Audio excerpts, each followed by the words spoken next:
जय माता शक्ति। आज सनातन धर्म के महान ग्रंथ दुर्गा सप्तशती ग्रंथ अध्याय 1 को आसान और सरल भाषा में कहानी रूप में बताने जा रहे हैं। आप सब श्रद्धालुओं से अनुरोध है, शांति और संयम से सुने और चैनल को सब्सक्राइब करना ना भूलें। तो शुरू करते हैं महान ग्रंथ दुर्गा सप्तशती अध्याय 1। विषय मधु और कैटब असुरों का वध। प्रारंभिक श्लोक हैं। नमश्चंडिकाय।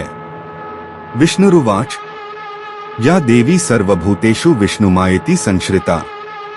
नमस्तस्यै नमस्तस्यै नमस्तस्यै नमो नमः।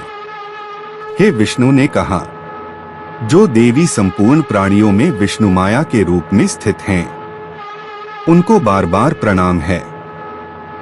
उस समय न धरती थी, न आकाश, न दिन रात, केवल असीम जलराशि थी जिसे हम क्षीरसागर कहते हैं। भगवान विष्णु जी शेषनाग पर शयन कर रहे थे। उनके शरीर पर योग निद्रा महामाया शक्ति छाई हुई थी। यह योग निद्रा ही देवी का पहला रूप है। विष्णु जी के कानों के मैल से 2 असुर उत्पन्न हुए। वे विशालकाय, क्रूर और अत्यधिक बलशाली थे। उनके नाम रखे गए मधु और कैटब। जन्म लेते ही वे अत्याचार करने लगे और सृष्टि के आरंभ में ही संहार करने की चेष्टा करने लगे। उस समय ब्रह्मा जी कमल के आसन पर बैठे सृष्टि की रचना करने वाले थे। असुरों ने उन्हें मारने के लिए आक्रमण किया। ब्रह्मा जी भयभीत होकर भगवान विष्णु की शरण में गए, लेकिन विष्णु तो योग निद्रा में थे और उन्हें जगाना असंभव था। ब्रह्मा जी ने देवी योग निद्रा की स्तुति शुरू की। या देवी सर्वभूतेषु निद्रा रूपेण संस्थिता। नमस्तस्यै नमस्तस्यै नमस्तस्यै नमो नमः।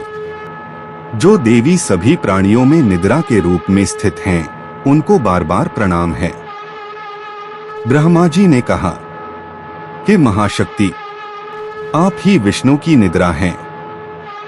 आप ही इस संसार की उत्पत्ति, पालन और संहार करने वाली हैं। कृपा करके प्रभु विष्णु को जगाइए, जिससे वे इन असुरों का वध कर सकें। देवी योग निद्रा विष्णु के शरीर से निकल गईं। भगवान विष्णु जाग उठे। उन्होंने मधु और कैटब को देखा और तुरंत युद्ध के लिए तैयार हुए। युद्ध शुरू हुआ। आकाश में बिजली कड़की, समुद्र हिल गया। दोनों असुर कभी गदा चलाते, कभी तलवार। भगवान विष्णु सुदर्शन चक्र, गदा और शंख से प्रहार करते। यह तो वे गर्व से भर गए। उन्होंने भगवान विष्णु से कहा, हे विष्णु, तुम हमसे प्रसन्न हो, कोई वर मांगो। भगवान विष्णु मुस्कुराए और बोले, मैं यही वर मांगता हूं कि तुम दोनों मेरे हाथों से मारे जा। असुर हंसकर बोले, हम तो केवल वहीं मरेंगे जहां जल न हो। चारों ओर जल ही जल है, तो हमें कैसे मारोगे? भगवान विष्णु ने अपनी बुद्धिमत्ता से उन्हें अपनी जंघा पर उठाकर रखा। क्योंकि जंघा पर जल नहीं था, वहीं पर भगवान विष्णु ने उनका वध कर दिया। इस प्रकार मधु और कैटब का अंत हुआ। ब्रह्मा जी निश्चिंत होकर सृष्टि की रचना करने लगे। भगवान विष्णु का नाम हुआ मधुसूदन, मधु का संहार करने वाला। यह देवी की शक्ति का पहला प्राकट्य था, जिससे संसार को बचाया गया। अध्याय 1 का भावार्थ। देवी शक्ति का महत्व। विष्णु जैसे देव भी देवी की कृपा से ही जागे और असुरों का वध कर पाए। अहंकार का नाश। मधु कैटब अपने गर्भ में ही मारे गए।